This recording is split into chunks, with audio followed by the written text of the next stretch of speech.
forum. We will start with the first one that will address one of the axes of the seminar, that is professional development opportunities in cybersecurity. For that, we will have to handle training in cybersecurity options and how to attract that talent in cybersecurity.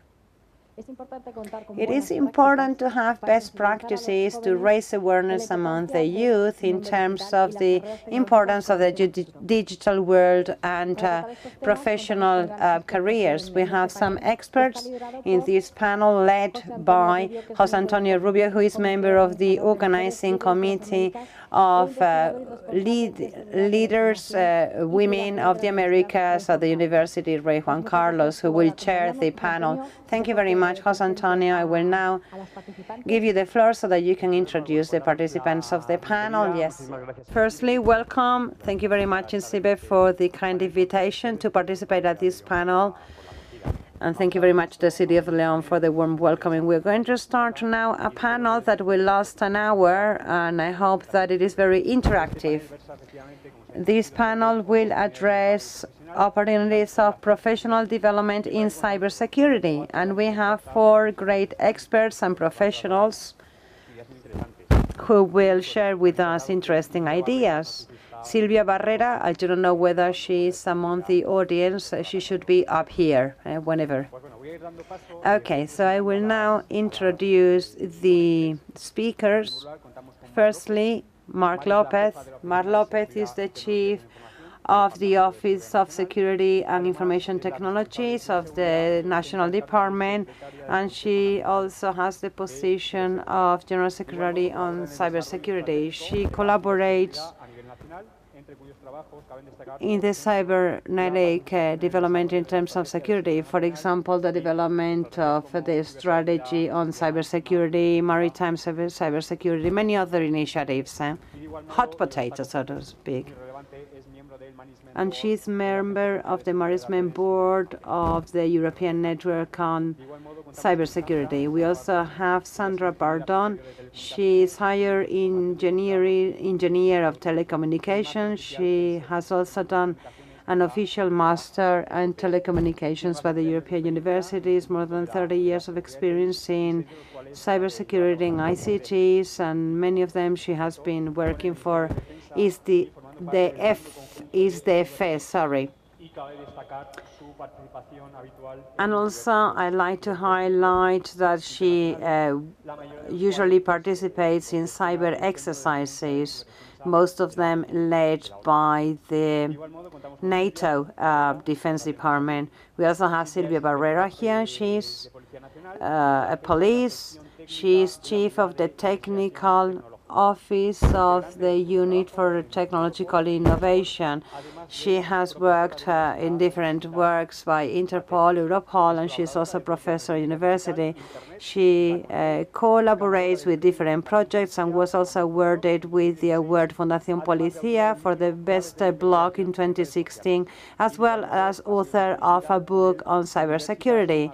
And she has also received some cum laude thanks to her research work.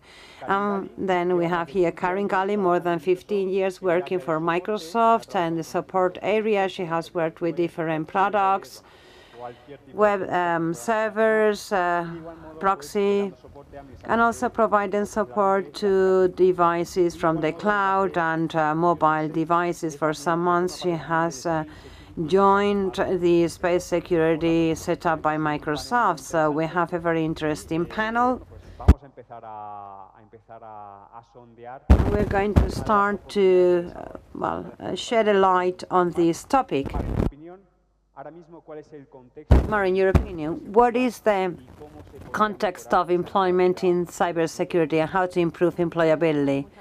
Firstly, thank you very much to the auditorium for being here. Thank you very much to my colleagues for being here as well. And thank you to the organizing committee for having invited me. I would first like to know what is happening in the market. The market is changing. Technology is changing. The ways we proceed.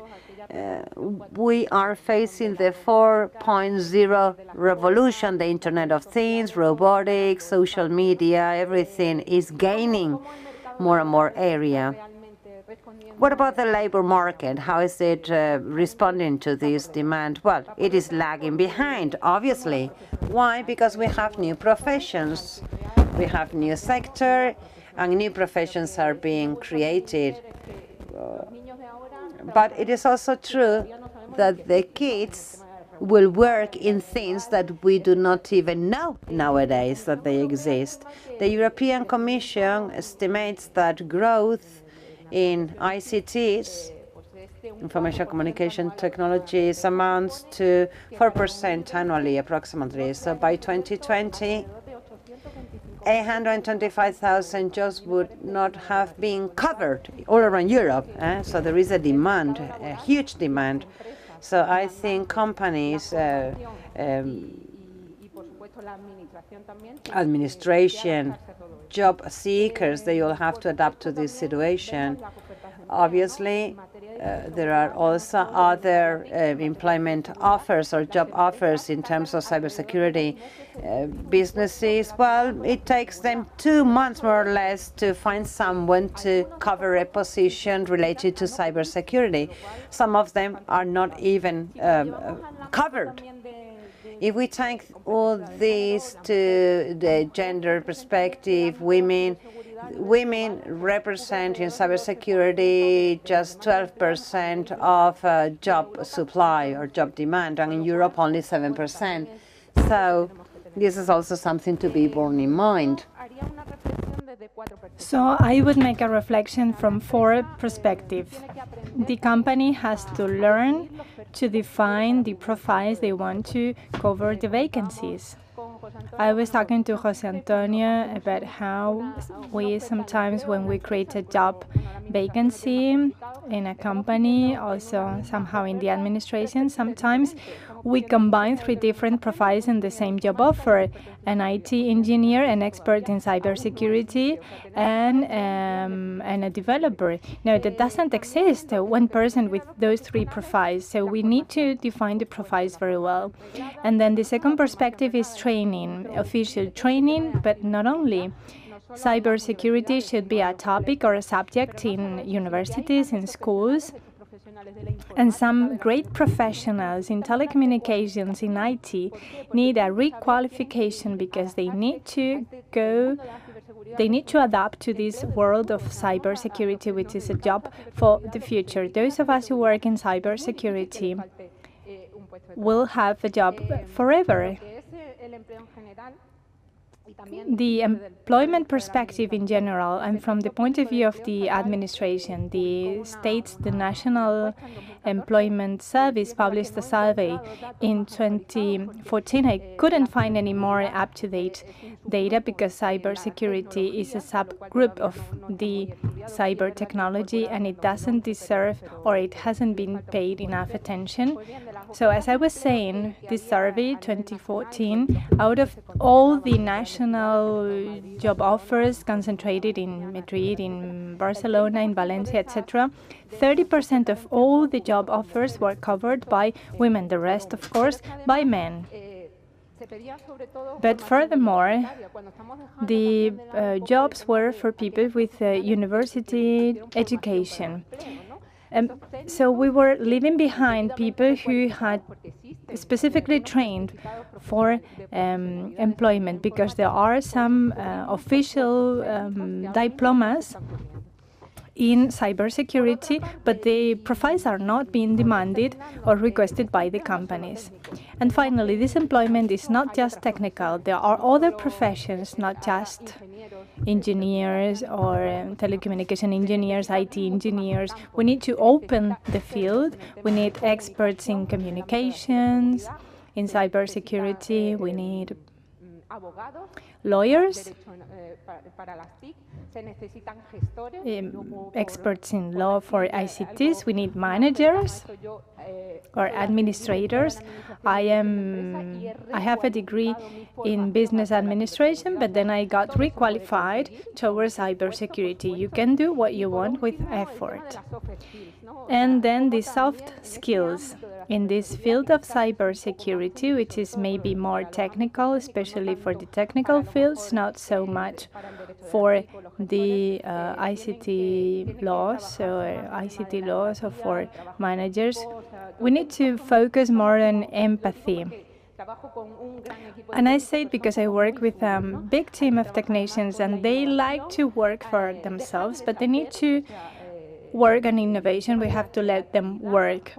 We have to foster their creativity, because somehow all of that will improve what we're talking about. It will improve our employability. So as you are saying, Mar, the situation is not very good. What do you think about companies that take 2 months to cover a vacancy in cybersecurity? What would you recommend? Well, first of all, I'd like to say thanks to anyone who has invited me to be here in this first International Forum for Cybersecurity, and for giving me the opportunity to say my opinion about this field. Regarding your question, well, I think it would be necessary to create a strategic plan for 3-5 years, long-term, mid-term, to foster the acquisition of very qualified personnel qualified in different fields, not only in the technical field, but also in the legal field, and I agree with Mar in this. Also in the marketing field, because we have to reach everyone, and also we can promote the personnel we have in our company, our organization. We need to be able to adapt their profiles to what is required nowadays in terms of cyber security. How? Through specific training and highly qualified training, through the attendance to qualified conferences, boot camps, international seminars that can open our minds. Because sometimes in these type of events, we can get in contact, get in touch with other people from other countries, different profiles, and that broadens our minds. And I think that the people we invest upon should be retained in our companies. How? By creating a career plan, a comprehensive career plan with competitive salaries, with ongoing lifelong learning, with continuous improvement, with multidisciplinary teams.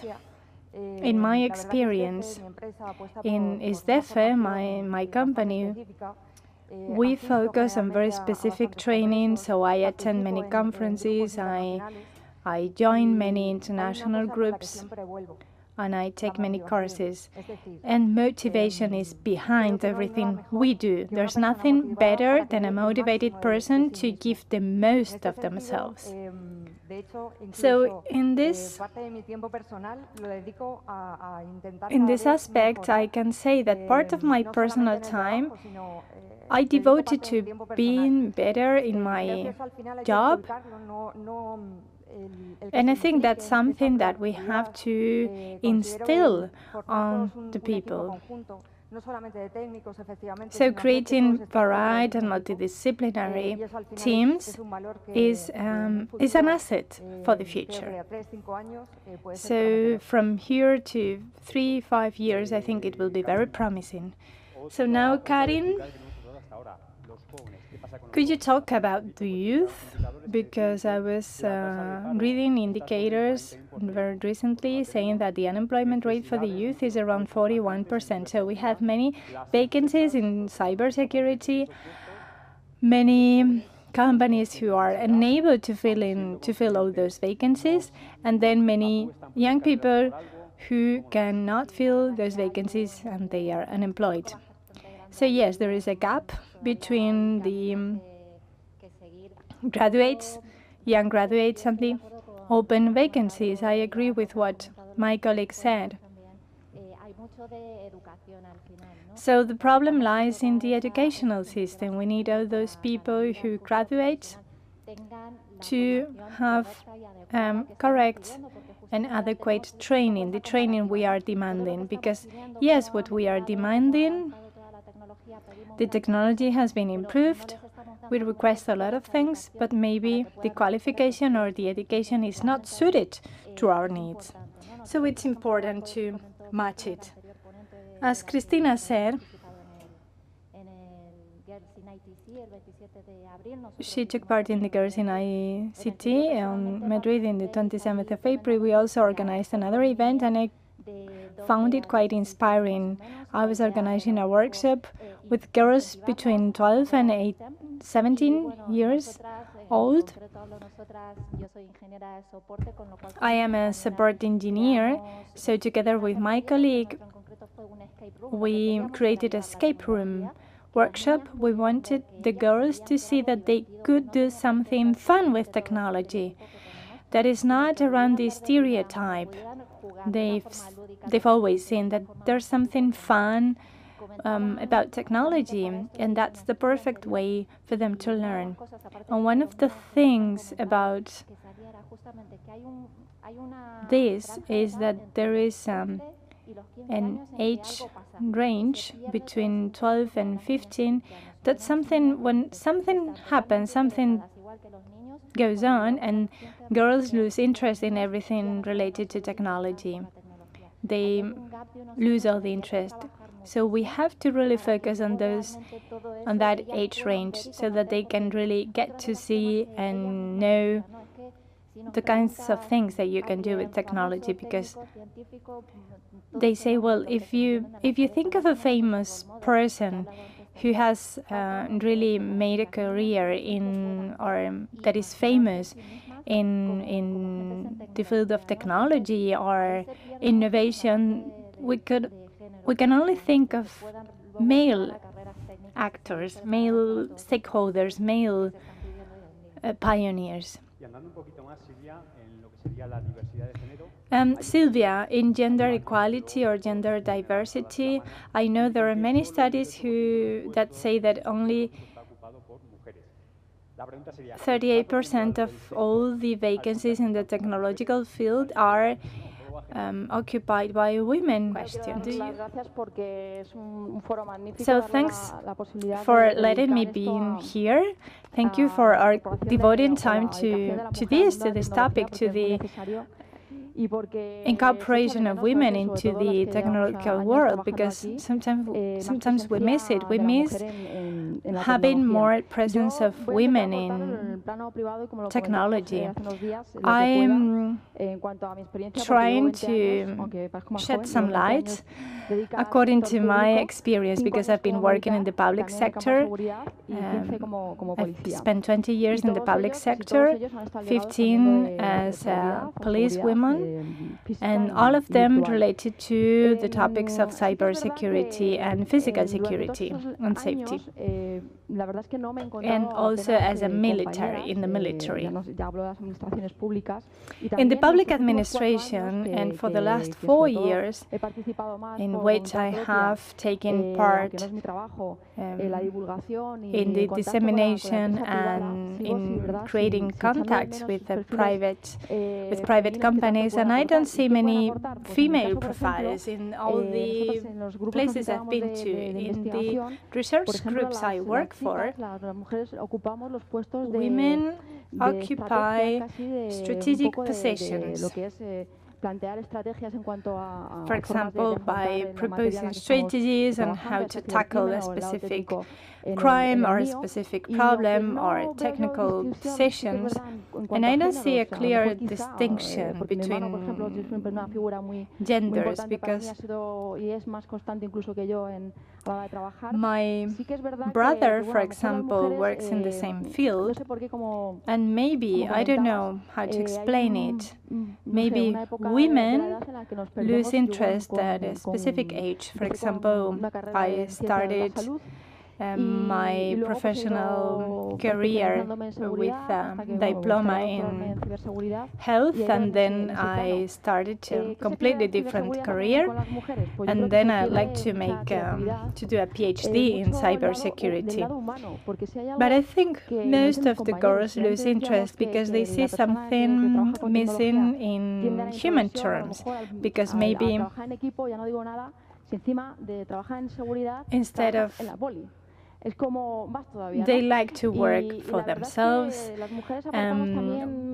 They maybe think that working for the police is something only for boys. So I've always seen some difference with my male colleagues. Maybe I have identified myself with the victims, and that's why I got involved more in my research, in my investigations.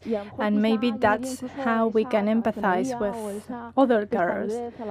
And the stubbornness I've always shown in my work is because I empathize with the victims. So I feel attracted by the humane aspect of my job, of my profession. Maybe other male colleagues said, well, you can drop that, don't get too much involved with that case, and I didn't quit. So maybe we should try and get girls get involved in the same way. I've spent many years in this field, and I think many girls feel overwhelmed by thinking or considering the possibility of having to lead a team or to get involved in technology or with the police. Because girls I've talked to say, I like the technology side of things, but only if I am not too exposed. I like to work in the dark, or I like to work undercover. We don't have many female colleagues in the police who are willing to accept these kinds of roles. So yes, I think we are missing an opportunity. So going back to the other speakers. So going back to the private area, sometimes we talk about cyber security, and we might think that there's one and only role. I am an expert in cybersecurity, but do you think there are more roles, multiple roles, that companies find it very hard to fill? I think awareness raising is really the key issue. In all TVs and in the press, they're talking all the time about cybersecurity, but no one is really aware.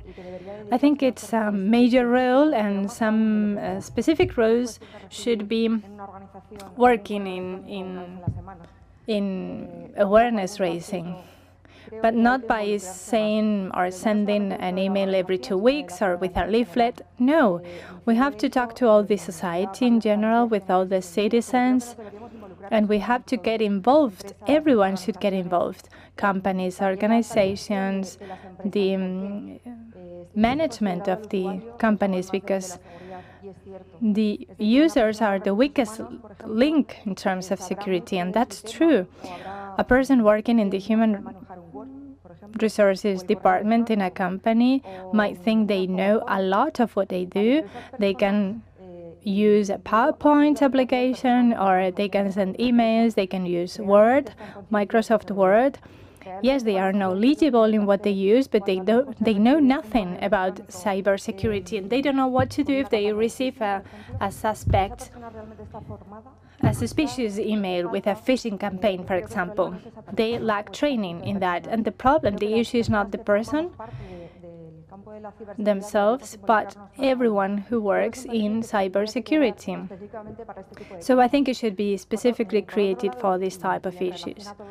On the other hand, the marketing side is also important. All companies have a marketing department, but it's too general, and maybe we should include something about cybersecurity in the marketing department, and that way the collaboration would be easier.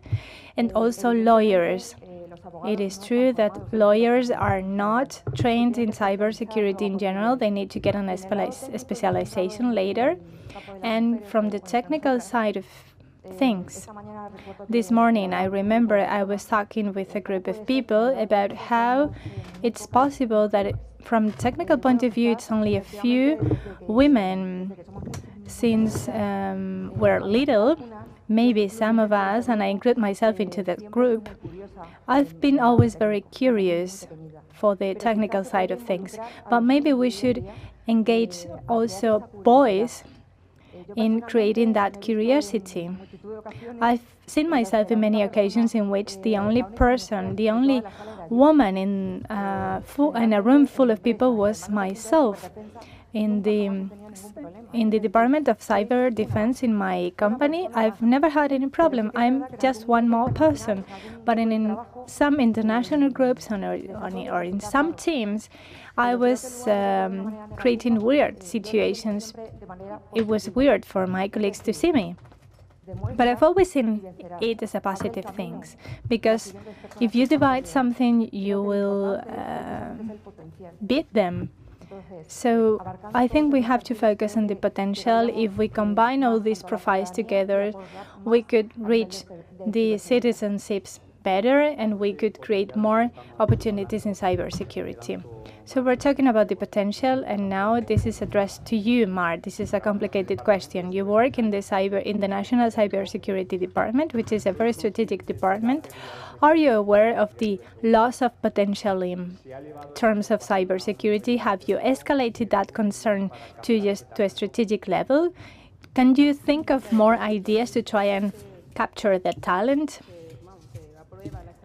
So in 2013, the National Cybersecurity Strategy was passed, and one of the action lines that has been promoted by the INCIBE is the training and the education, research, development, and innovation of the whole ecosystem, also talent retention. The issue, and I couldn't agree more with my colleagues, is the issue of culture, awareness raising, to make this really be important and pervade and penetrate the society. Because many people do know nothing about cybersecurity. They only know about the WannaCry when it hits the news. So we have to work more. So as Sandra was saying, we are a little piece in this 1,000-piece jungle or puzzle. So we have to work from a gender perspective.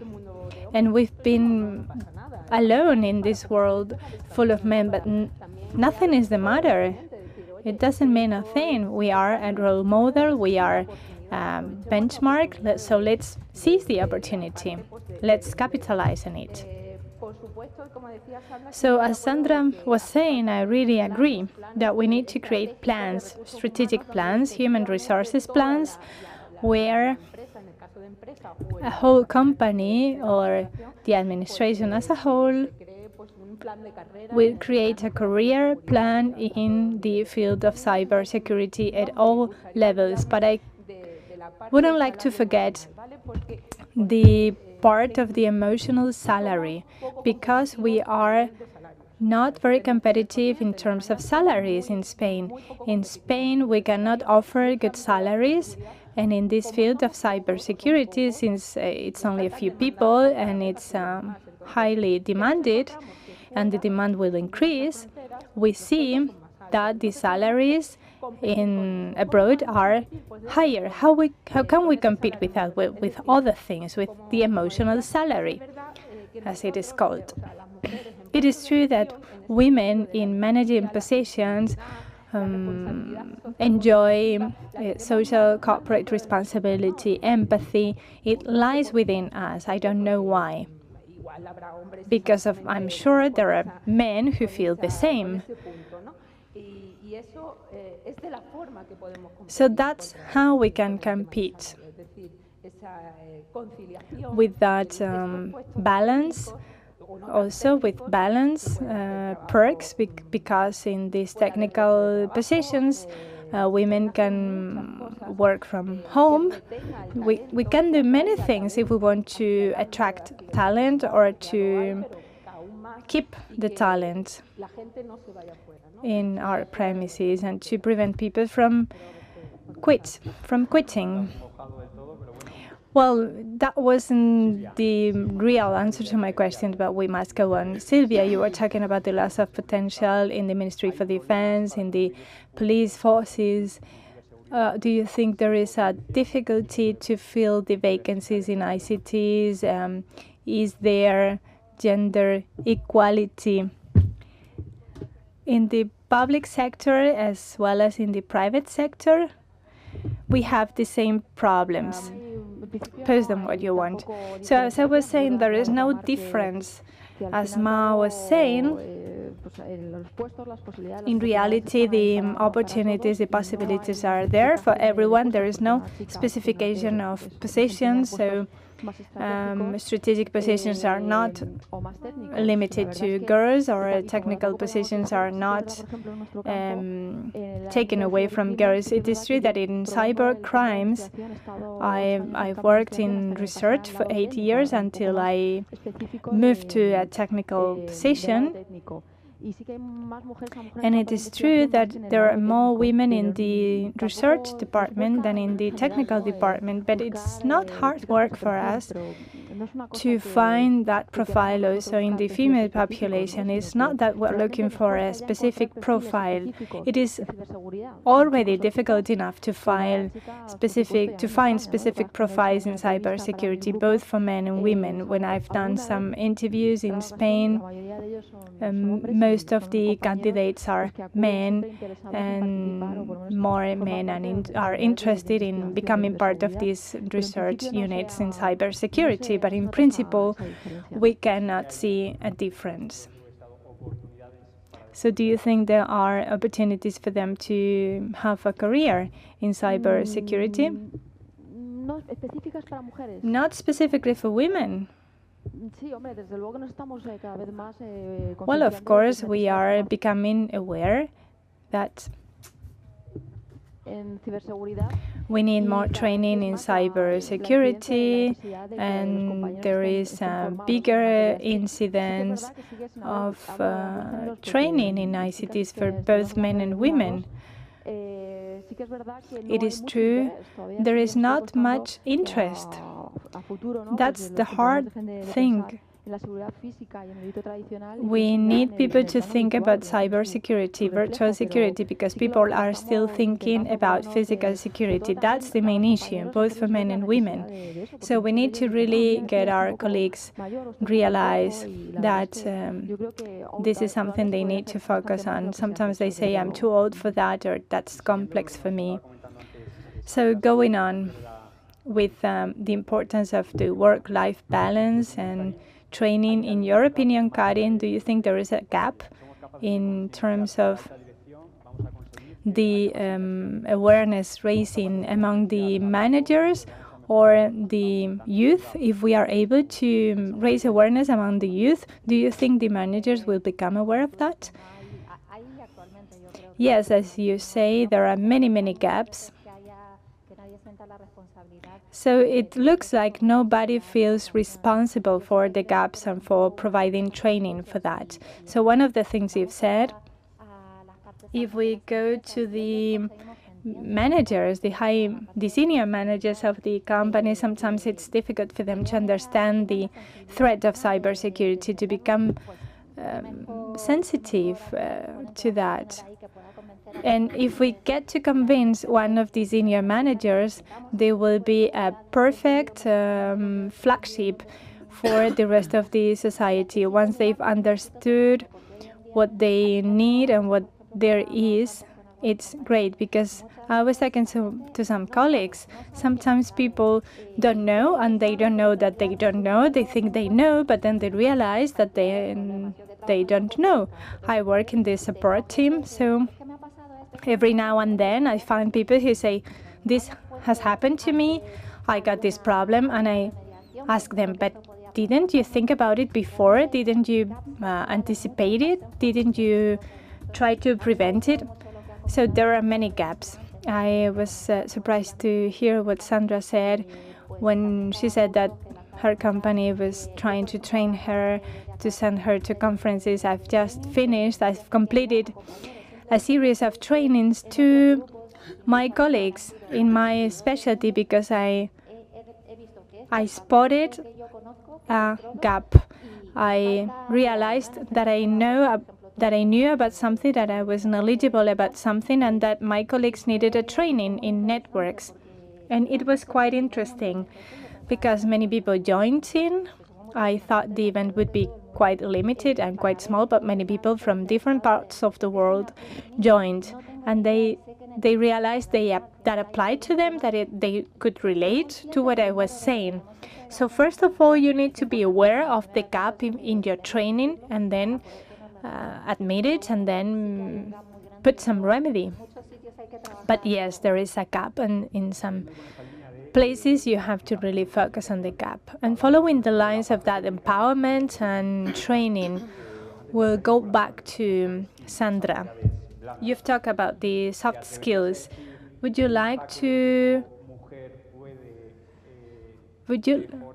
could you dare to say that, for example, a female hacker could be better in some aspects than a male hacker, or female technician could provide a more optimally solution? I would say yes, if I have to give you a blunt answer. In all profiles, it's not a matter of our competencies or strengths with regard to men or vice versa. I think we provide a lot of creativity, among other things, humanity.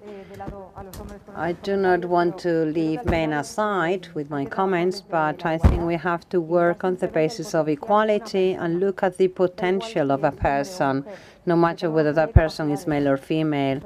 Let's have a look at the capacities, competencies, teamwork, competencies in multidisciplinary environments with men and women. I have hardly seen teams in which a problem may be tabled or shelved or have any legal bias on the side of women. I think that it has already been mentioned this morning, some aspects in terms of management. Most of them, the members are men, only men. I think we have a lot to say.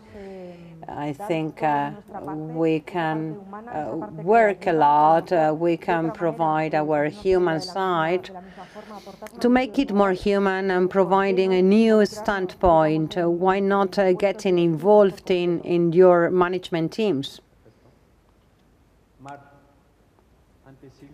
Mark, before Silvia already mentioned something regarding civil workers, Ministry of Defense.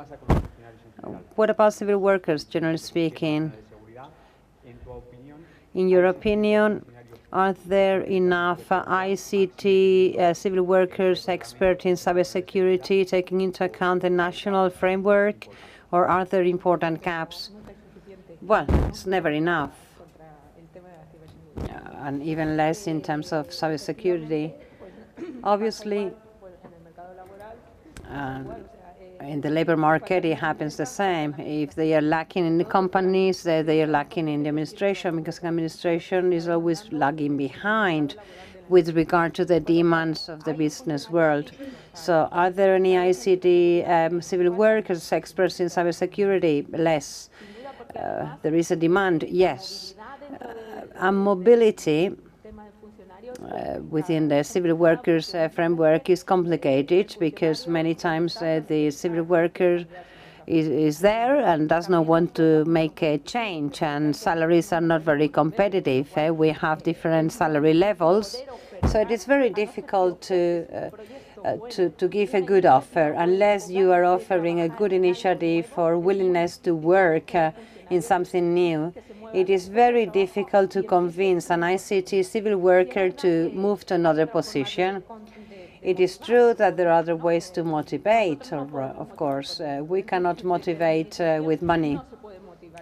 Administration cannot motivate with money. So we have to motivate with other tools. How? Well, just letting people do. For example, in my team, I let them have some ample time to carry out other initiatives. So we have no money to motivate with money. We have no money for investments, because that's the situation of the administration. So to solve a problem, what do you propose me?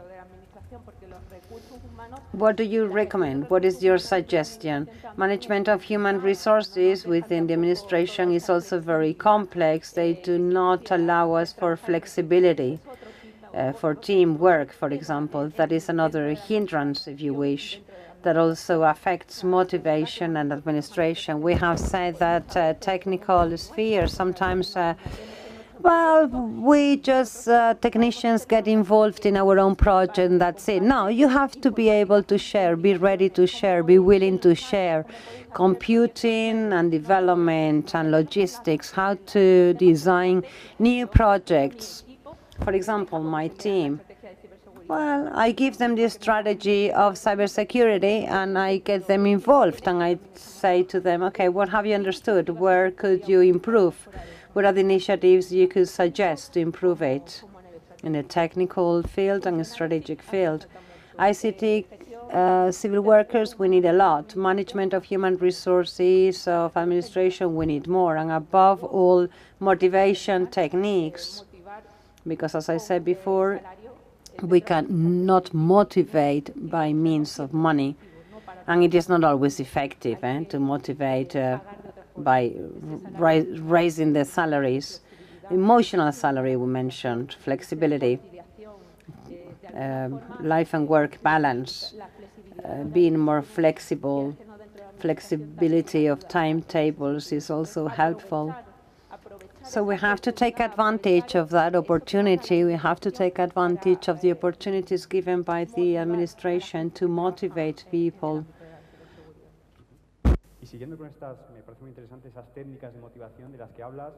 In the line of the motivation techniques you mentioned, Silvia, there are not many benchmarks in ICT. We have said that girls or teenagers look for those references, no? And if they do not find them, they go to other professional careers. Why is there such a lack of references in ICTs? Well, in recent years, apart from my work, I have also worked in dissemination most of my free time, because ICT people, we are very vocational. If there is something specifically hard or sacrificing, is that you have to be updated. Above all, if you participate at fora, because all of a sudden you get a question and you need to know a bit of everything. They ask you about digital gaps, about proxies, about apps, about everything. Sometimes I just thought of giving up, really, because apart from the task I do for the police force, I also work on dissemination activities, which is not my main task. And however, it is much more gratifying sometimes, and just in comparison to the technical task, no?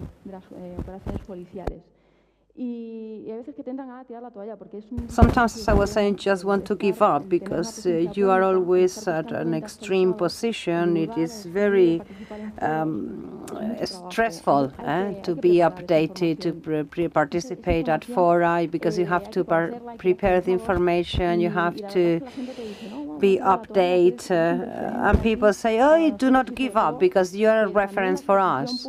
And also the public presence is a great responsibility I have to take.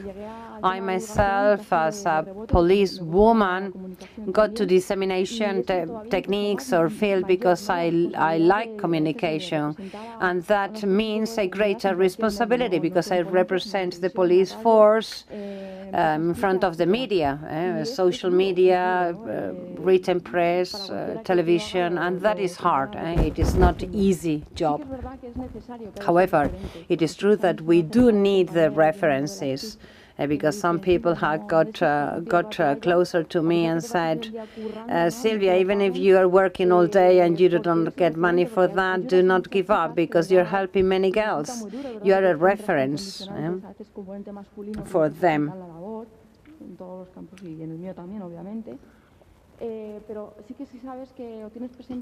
However, if you know, as a matter of fact, that you are setting example, it is very good. There are many people who do not want to go into this field of action because it is mostly guided or led by men.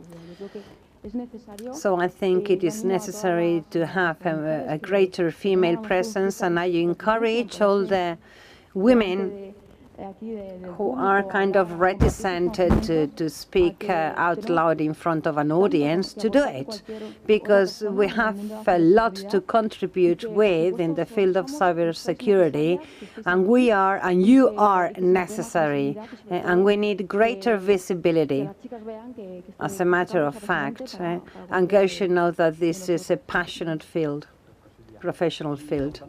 Okay, Silvia, thank you. And deepening in the opportunities, professional opportunities, we said that they are there. Karin, in your opinion, is it easy to reconvert yourself professionally and going into cybersecurity? Well, it is true that I think there are many opportunities. We talked about such a great job demand. And last weeks we saw the attacks, the hackers, but with the new legislation coming about, all of a sudden we need more competencies. My colleagues also mentioned how to link some aspects with other aspects. We cannot just focus on the technical field or the legal aspects. We have to know a bit of everything, okay? We are experts in something, but we need to know a bit of everything, be updated, everything that touches upon cybersecurity, because otherwise we lose track and we lose the discourse. I think we have many opportunities out there, and many new roles will come up, and many people who may think, cybersecurity has nothing to do with me, and all of a sudden they think, oh yes, that also has to do with me, and I may go into that. In my case, I did not study technical subjects. I wanted to study many different things, and in the end I studied graphic design and illustration. Then things kind of changed. I wanted to study more, and I studied some technical subjects. I had a role or a model in my house. It was my father. My father was a computing expert, and computers were always present in my house. So I wanted to continue studying. I did a master's degree, and then all of a sudden Microsoft called me. There were 20 people taking part of that training course. The idea of the course was to have a degree in Microsoft, and only 2 of us went there. And I think that is the reason why they called me and they said, Karin, Microsoft is looking for people and we have thought of you. And I thought, why not? Let's go for it. And I have been working for Microsoft since then, 15 years already. I started with proxies, firewall, web servers, a little bit of cybersecurity. I liked it very much. Then I moved on to networks, also very much related to cybersecurity. And then I joined the team that was set up in a kind of extra-official way. And they are not only people with a technical profile, but rather people who come from Microsoft and they know a little bit about cybersecurity. So we're learning from each other now, and we are identifying many opportunities, and there are women as well. I do not know whether there is any question from the floor. Okay, so meanwhile,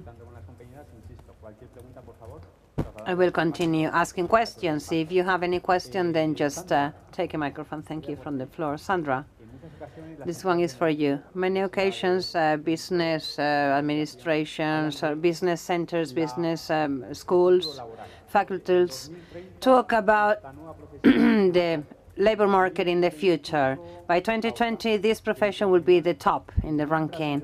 2025, this other. Do you foresee any new professional roles in the future in the field of cybersecurity in the future? Well, this has to do with what we mentioned before.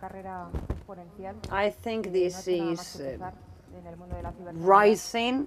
We are just giving the first baby steps. Some years ago, I got interested in this topic. I was starting in the field of security, And I was curious to, well, kind of have more information about that and more training. At some point, one person said to me, "You have no idea, do not follow that path because you're going to crash." I'm happy I did not pay notice and I continued working on cybersecurity. But going back to your question, I think the future is very promising in many senses. I think the youth nowadays that are so much updated with technology, I think boys, girls, teenagers know how to manage a computer, an app, a laptop, and it's difficult to take all these devices away from them because it's part of their everyday life. But we have not reached them yet. Going back to awareness raising, we should raise awareness among them. And in terms of cybersecurity, we have to work with the kids because they are the future, our future. So if we work with kids, with the youth, maybe in the future things will look much better. And many jobs will be covered, and many jobs that we may not imagine. Because maybe 20 years ago, nobody would imagine that kids who are 12 years of age can manage or use a tablet better than adults. So there are many profiles. There will be many profiles in the future we cannot even imagine so far. So we have to start working with kids and teenagers. So it seems that there is a role that is a director of awareness raising department. Yeah, for sure. Okay, I continue with Mar. We talked about the professional reconversion. For example, the bank sector or financial sector are discovering new jobs. Are firing many people. So maybe for those people, they could have some internal professional plans to try to guide them towards other professional fields like that of cybersecurity. What do you think about that? Well, it very much depends on the profile. Let's not forget that, you do not need to be nerdy in technical aspects, but you need to know a little bit of the technical part of it all. Because otherwise, you cannot, of course, work in cybersecurity. You need experts for each branch, of course. And this, I said it before. Okay, when you want a profile, you are asking for certain people with certain competencies. Of course, you can offer training, maybe not for everybody, but yes, for other sectors. Let's see. Even if here is where the future lies, it does not mean that everything will go in this direction. So there will be many people that can be requalified towards ICDs and cybersecurity, but other people will have to go towards other sectors or the same sector but in a different way, for example, with regard to the use of ICDs.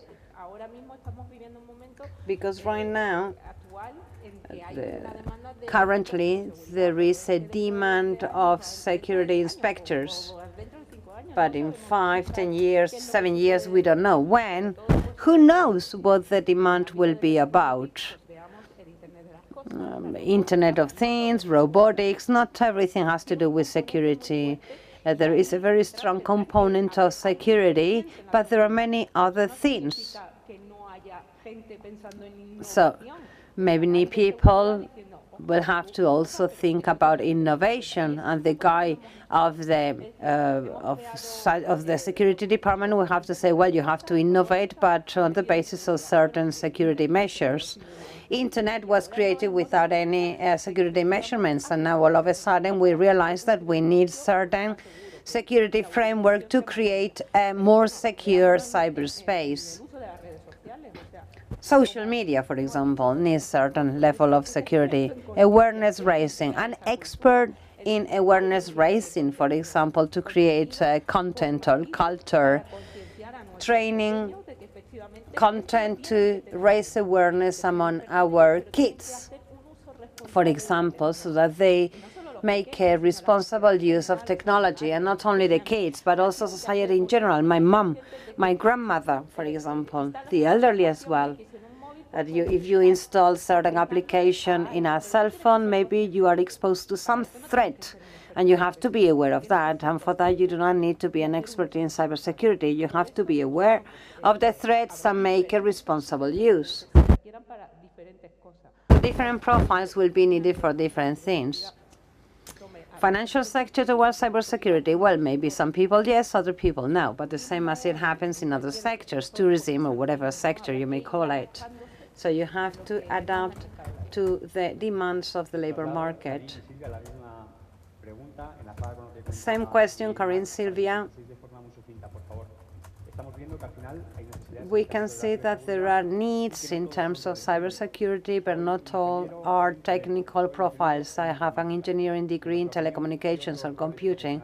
What other professional degrees or professional roles may be needed or included in cybersecurity, things related to cyberbullying, for example? Yes. CTPR, for example, is very important. It's generating new working roles, and it attacks or goes towards the legal part, data protection, for example. All this is included in cybersecurity. Not only the technical side, but we also need to provide protection to everything that lies behind. So in your case, you stick to lawyers.